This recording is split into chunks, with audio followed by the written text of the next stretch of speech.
I'm Dara O'Brien. Joining me this week are Andy Parsons, Jeannie Ashray and Russell Howard, Frankie Boyle, Hugh Dennis and Ed Bird.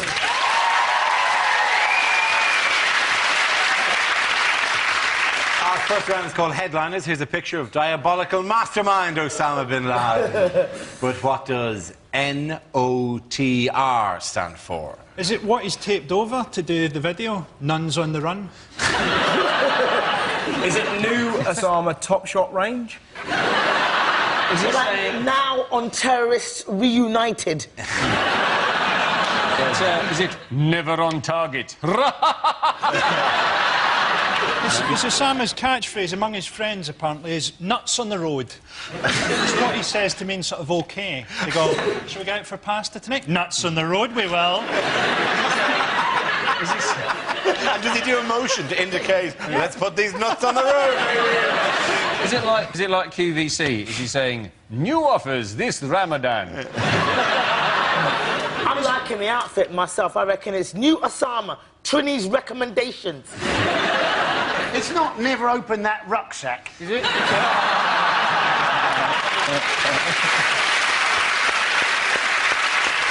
OK, somebody steer me towards the correct answer, if you can, please. New Osama tape released, is it? Yes, it is, actually, yes. Wow. Exactly right. Well done. The answer I was looking for was new Osama tape release, the first communication from the Al-Qaeda frontman for almost 3 years. Experts believe the footage, in which he refers to recent events, to be genuine, proving bin Laden is still alive and successfully evading capture. By the way, how do we know it was filmed recently? Because he mentions Gordon Brown, doesn't he? He does mention Gordon Brown, yes. But he still mentions his Blair, though, which I thought was really funny, because he did actually say the world leaders like Bush and Blair and Gordon Brown. Blair must have gotten a hard on when he heard that. Still I've resigned, but still the daddy. I think he just coughs on the tape and then they dub over stuff to make it sound recent. Yes, I enjoyed the Bourne ultimatum. I related to it quite a lot, actually.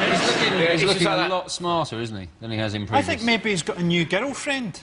You know, the next video there'll be like scatter cushions about, all over the sofa. He'll be in leather trousers and going, anyway, nuts on the road, I gotta get out of here.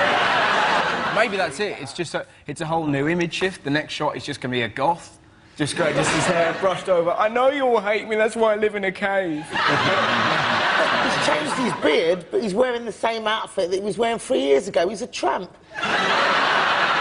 I'd like to see him on the video using more like... he could get, like, blue screen behind him, couldn't he? Do a bit of CGI. What, like him on a roller coaster? President Bush, I'm skiing. Skiing down the mountain to you, President Bush.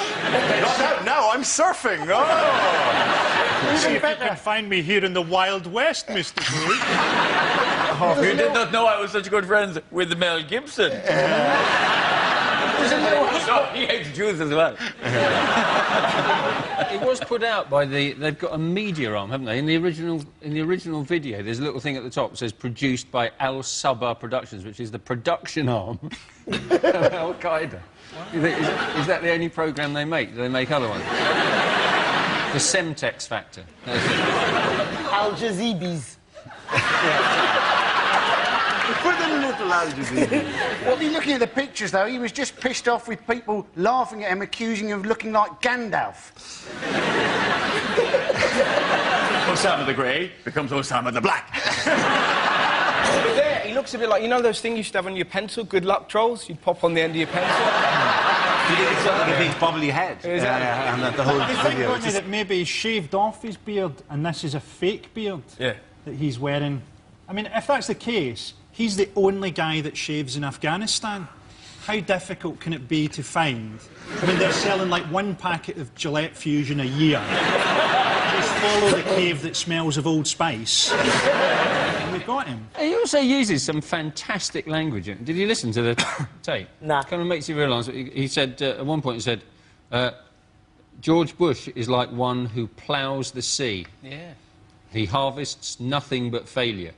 Which is fantastic when you contrast that with what George Bush says, which is essentially... Well, he's directly onto the internet, isn't he? That's why they're getting disseminated as they are. And I just like the idea that he's doing his own Facebook page. Oh, I must update my status. I was filled with hatred of the West, but today I'm more hungover. Oh, a friend request from Abu Hamza. He's a messy typist. What did he blame big business for? Global warming. It was global warming. He also said, he talked about, he felt for people under the burden of interest-related debts, insane taxes and real estate mortgages. He's basically moving Al-Qaeda into the centre because he's worried that David Cameron has taken that ground. And he's rebranding the party. But at the end of that sentence, it should say, why not consolidate them into one huge loan? That's what he's doing. He's working for Ocean Finance. He's talking about the environment as well. He's got environmental as well. You think that's a bit rich coming from him? Without air travel, we'd never have heard of him. Yeah, but then he's trying to persuade Americans to embrace Islam. Yeah. I don't think that's going to work out, and I don't think you'd want the Americans to do it their way either. You'd get mosques. By the way, back home, how is Gordon Brown planning to deal with immigration? He's going to squish them, look. That's what he's going to do, everyone that comes in. Squeeze them like an accordion. He's only going to allow 1, 2, 3, 4, 5, 6, 7, 8 immigrants. 8 immigrants. Only those people who can speak English are going to be allowed to come in, skilled workers. Skilled workers. Skilled workers are going to have to show, apparently, that they have got GCSE standard English grade A to C, which is quite a high standard, given that half the people who already live in Britain aren't at that standard themselves. We're going to have skilled workers coming into the country going, oh, I say, I believe in Hertford, Herefordshire and Hampshire. Hurricanes hardly ever happen. And the locals will be going, do what, in it? Nim, nim, nim. Nim, nim, nim. The kids Is are that a bunch of talking mice from Narnia? Did anyone watch the TUC? Because he's obviously been told to smile a lot more, but it just looks weird when it looks. It looks like a baby with gas. He just smiles at the wrong moment. You just kind of smile, Gordon. Gordon Brown talking to the TUC must be like the two most boring entities in the universe coming together. It's like Ken Barlow and Steve Davis getting together to discuss carpet samples. It might actually be so boring it will break time. What was horrible, it just leads to bigotry, isn't it? 'Cause it just makes everyone go, if they're going to come over here, they need to learn English and they need to learn about our culture. And people who normally say that are the people you see in Benidorm going, oi, Pedro, do you do chips? How much English do they really need? There's nothing that you can't ask someone to do with the words mend this, mend this. Make work again. Yeah. Make work. Oh, okay. There's nothing you can't get people to do without just pointing and nodding. Just... The language that only applies to skilled. There are 3 levels. There's non-skilled, skilled and highly skilled. Highly skilled, apparently, only needed English from last December. Highly skilled is doctors and lawyers. Who employs a lawyer who can't speak English? Point at jury. Point at the jury. Oh, OK. Get off. Get off. This man is guilty. Remember they were doing it through mine? Yeah. I mean, they were doing it through mine. Him. My guy. I'm involved. My client was trapped in a box and couldn't get out. Then a large wind blew and he was forced backward. Did he steal the suitcase? He couldn't move. He was so happy. It doesn't even apply. It's only people from outside the EU, anyway. Yes. Yeah, but footballers are exempt. Footballers are exempt. The only language they've got, isn't it? They only need 2 sentences. First of all, they need at the end of the day, and then either sick as a parrot or over the moon. Give 2 hands. And nib, obviously. You know? Not on the road.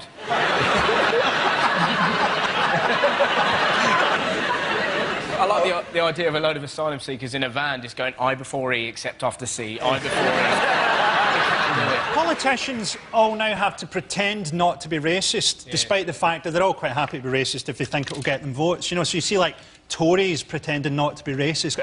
It's terrible, the controls they're putting on Eastern European immigration. Don't people know that these are the last prostitutes in the world that you can pay in turnips? Not that I want to stereotype those people, because they can put a curse on you. It's funny, immigrants immigrants are becoming more racist now, because my mum is from Nigeria and she's becoming as racist as the BNP. She's quite right-wing. She's like that, oh, all these Polish people and all these Kosovans coming over here, taking our jobs. I'm like, Mum, you're an immigrant. Oh, no, not anymore. I have a British passport. Getting that round, the points go to Russell, Gina and Andy.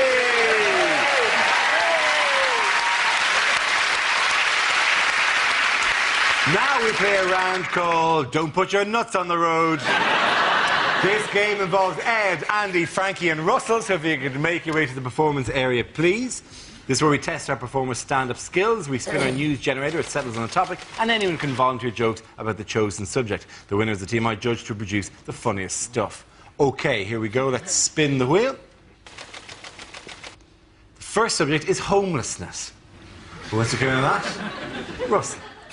I had a really great incident with the homeless bloke the other day. That sounds fairly dodgy. It was really, it's weirdly uplifting. So I gave him £1 and I was kind of walking away and he went, "Oi, mate, I've got a magic dog." Now that is a sentence that buys you half an hour with me, right? And it had sick all down him, this dog, right? And the homeless bloke had sick down him as well. And I was like, "What happened?" And he went, "Oh, we was asleep in a skip and some bloke chucked up on us. It's the most depressing thing you've ever heard." And he just looked at me and went, "No, it was amazing."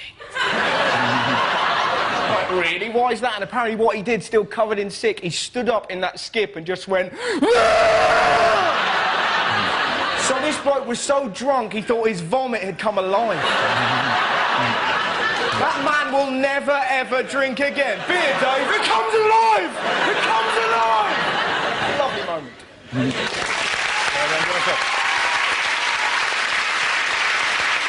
OK, let's spin the wheel again.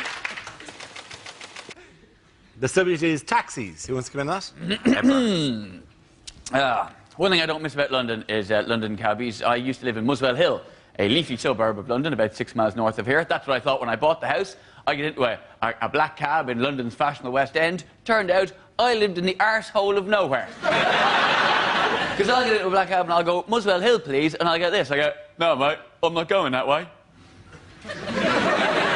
Like he thinks it's a bus he's driving. What do you mean you're not going that way? I'm not asking for a lift. You know, whenever I get this now, I just get in anyway. I go, "All right, fair enough. Where do you want to go?" That spins them right out, that does, doesn't it? "You what? Come on, where do you want to go?" "I'm paying." "No, mate, doesn't work like that." "Yeah, that's what I thought. Muswell Hill, please." Thank you very much, Ed.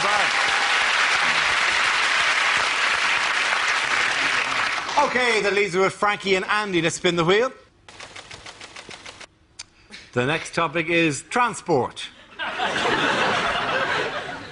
I think the moral of that story is never ride your horse on a runway. You're, of course, not supposed to take planes anymore, not a problem for me. The thing that always mucks me up, that little monitor that you get, you know, outside air temperature, minus 56 degrees. I am inside the aircraft. I have no intention of going outside the aircraft.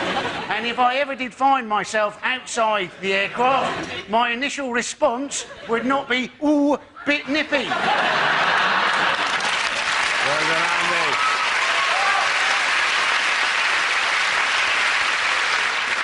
OK, let's see what's been left for Frankie. Let's spin the wheel. It's celebrity. There you go.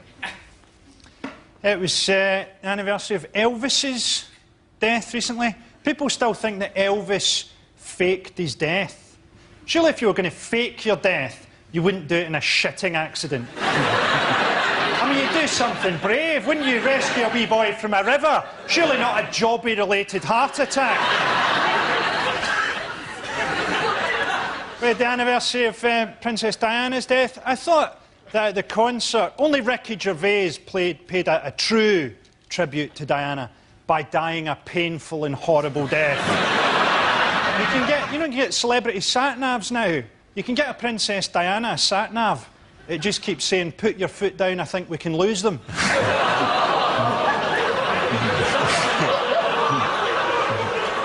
I'll be honest with you, that joke can go either way. Thank you all. OK, at the end of that round, I give the points to Russell and Andy.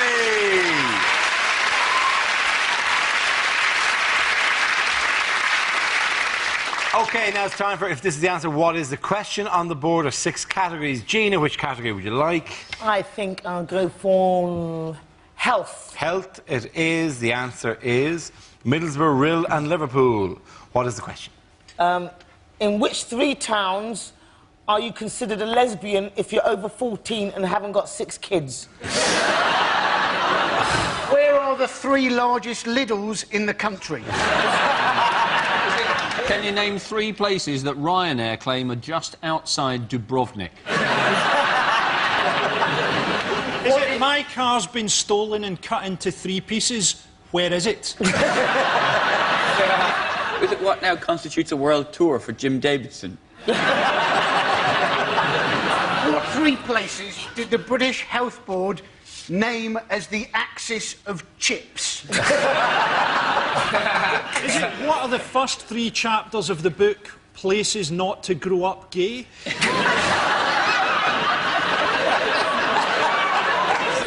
What a Christmas present that would be. What are you trying to say here, Dad? What are you trying to say? Is it what can you buy for 50 nectar points? It's to do with life expectancy, though. It is to do with life expectancy, 3 yes. of the lowest in the bottom 10 for life expectancy. That's absolutely right. Well done, Ed. Very good, yeah. However, I will qualify this as what's known as a healthy life expectancy, the age at which serious illness strikes. The question I'm looking for is areas of which towns have the lowest expectancy of a healthy life. Figures compiled by the Office for National Statistics have shown that people living in the unhealthiest areas of England and Wales can expect to contract serious illness up to 30 years earlier than their counterparts in healthier areas. Anyone who's been to Middlesbrough know that living to 53 is maybe a bit long. It's sort of like Blade Runner without the special effects. And we can say what we like about them because they don't watch TV, they're all outside naked fighting. But also, surely, if in some areas of town you live 30 years less long than other areas of town, aren't you just important to move? Yeah. Get to 52, go sod it. Maybe I'll buy a cottage where the life expectancy is a little bit longer. Suddenly going to shoot up if you just move down the street. Suddenly another 30 years. Japan, they live till 91 in Japan, so when we get to 80, we should all go, right, off to Japan, another 11 years. If I lived in one of those towns, I'd be delighted to die. Oh, there's a sniper on top of the town hall. Great, let's get down there. Liverpool, they can take a joke. They love it. Yeah. They were rolling in the aisles when I pointed out that they called their airport John Lennon Airport because it's the first place he went when he earned a bit of cash. They love that one, I tell you. Hey, I like Liverpool. Big theatres. Didcot, apparently, your healthy life expectancy in Didcot, I have the top 10 here, is 86 years. Didcot is only famous because it's got a giant power plant in the middle of it. It's a huge power plant. So these people are mutants. These are be held up as some example to the rest of us. Like, they can't be killed. This story, every so often, this same story comes up that up north, apparently, that all they eat is pies. It's just horrific. But then you think about it, if all they're going to do is eat pies and that, we should genetically modify pies and give them legs. And that way, you know, we can have the pies dance and go, oi, fatty, you want to eat me, don't you? You've got to catch me first, and just have... And all the fruit and the veg and the healthy food just led there, and the pie's legging it. Genetically modify a pie. Pies don't... They're not, like, born of a large mother pie. That pops them out from her pie womb. And then, they're not actual individual living creatures. What I'm saying, we can make it happen. Well, you don't doubt it, right. There are definitely holes in your get pies to grow legs theory. All you have to do is not kill the cow, cover it in pastry, it can run on its own. Do you know what would avoid the killing? It would be quite a large pie. Think of the horror if a pie with human hands turned bad. Can you imagine being throttled to death by a pie? How ironic a death that would be to be killed literally by a pie. You knew I would get you eventually, says the pie who also has a mouth. Would you give legs to a fish pie, or would that be just two against nature? Would it have to be fins to a fish pie? To be honest, I come up with the idea, then I just kick back and play golf, nuts on the road. What I do... I rock up, I say, I just walk into a factory and declare at them, I want legs on pies! And then I walk out. How? You go, don't give me how. I'm not the how guy. Yeah. I pay you to be the how guy. I just get the idea. You fill in the details. Whack. I can't believe that Glasgow hasn't appeared on this table. This we're table, doing everything right. This table is for England and Wales. You have your own, much like football, you have your own league of a much lower level anyway. We're basically in a health dungeon. You would screw with the figures so much. Well, we could actually improve our life expectancy by introducing crocodiles. Running away from the crocodiles, at least that's exercise. Do you not just carry a guard pie around with you that would attack people? Mr. Dennis, welcome to the executive board. He's thinking out loud. A guard pie. Of course, that's the next plan. He's moving up the corporate ladder really quickly, isn't he? Yeah. OK, I almost dread asking the next question. What have scientists been given the go-ahead to create this week? Monkey Porno pies. Porno pies? Porno pies. Oh, they turn up to do your plumbing, they open up with a steak inside. It's beautiful. What kind of pornos are you watching? Some steak, yeah. Well, that's got me up the runway. I'm trying to get on your corporate ladder, you racist.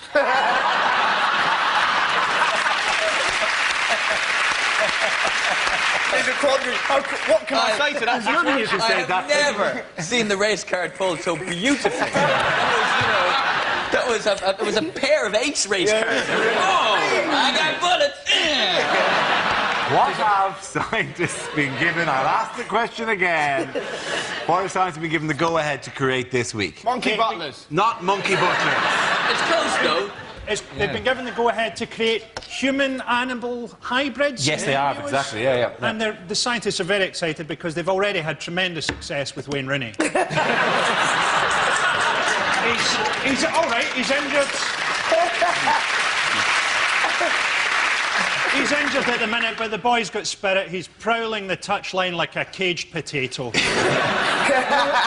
One of the quotes from Lyle Armstrong of Newcastle University said that just to reassure people, it's not our intention to create any bizarre cow-human hybrid. Why not? Because we already have an else. A failure of imagination on behalf of Newcastle University. Not to, that's almost the first thing I'd want to do. I saw a letter. How you doing, Mick? Moo. All right, moo to you as well. How is the Church of England? How is the Church of England trying to cheer us all up? They had something recently, didn't they? The Church of England brought out prayers for a Monday morning that you could use if you were stressed. There's a prayer you say if you're on the train and you can't find a seat. And this kind of stuff. Yeah, there's a commuter's prayer. Yeah, when I'm on a train, I pray loudly to Allah and I generally get the whole carriage.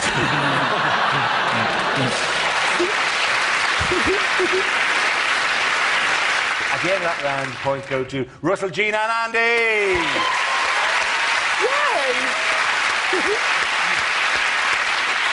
Now we come to our final quickfire round called Scenes We'd Like to See. It's for everyone, so if you could make your way over to the performance area, please.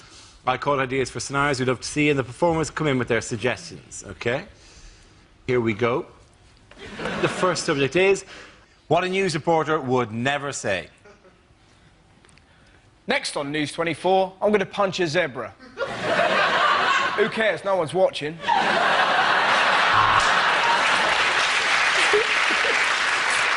Here, children as young as 8 are forced to earn their own living. More polish! More polish! I want to see my face! Here on the streets, it seems that Britain is completely in the grip of gang culture. This is John Simpson for the ITN Massive!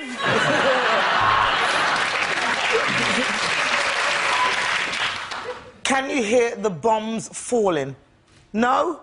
That's because they're in Baghdad. I'm here in Peckham. Reports of a mystery man loitering in the area turned out to be me.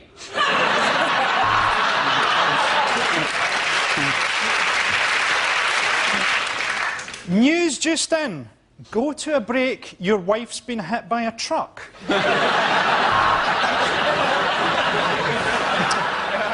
And it was just a few feet from here that the shots were fired. I know, I fired them. Well, finally, the power in Beirut seems to be back on. The radiator I'm chained to is getting quite warm. Even amidst the devastation of this earthquake, there are still stories of hope. I found a man's wallet.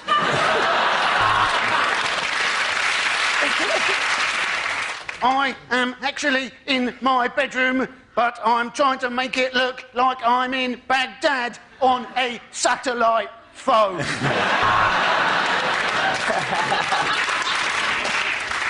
And I can't help thinking that if my country was gripped by famine, I'd just move. The next topic is unlikely letters to be read out on points of view. Why, oh why is the structure of my chromosomes?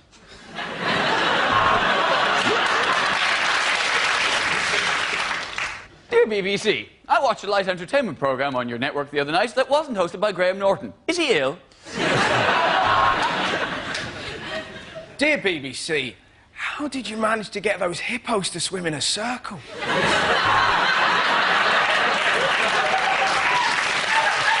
Dear BBC, I am a Nigerian general with £30 million to put in your bank account.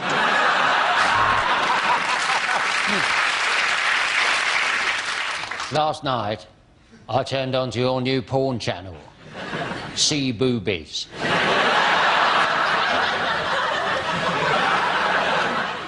Dear points of view, I would like to complain about the weird voice you're reading out my letter in.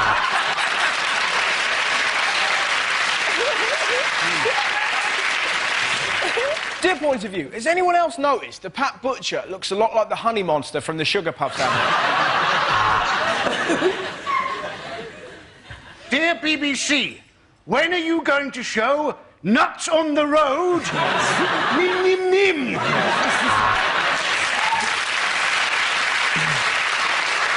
Dear points of view, I watched Silent Witness with the sound off and it didn't make any sense. Dear BBC, well, it's now 30 years down the line, and I'm no closer to owning a robotic housemaid. Tomorrow's world, tomorrow's horseshit, more like.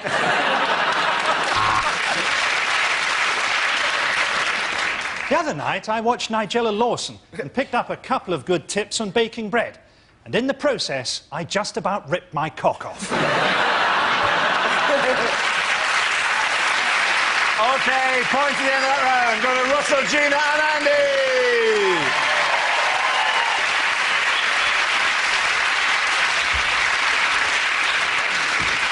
That's the end of the show. This week's winners are Andy Parsons, Jeannie Ashray and Russell Howard. For commiserations to Frankie Boyle, Hugh Dennis and Ed Byrne. Thank you for watching. I'm Darby. Good night. The World According to Tommy Saxondale, a careers talk with a difference next tonight. And then the comedy continues with that Mitchell and Webb look at 10, Thursday night comedy on BBC Two.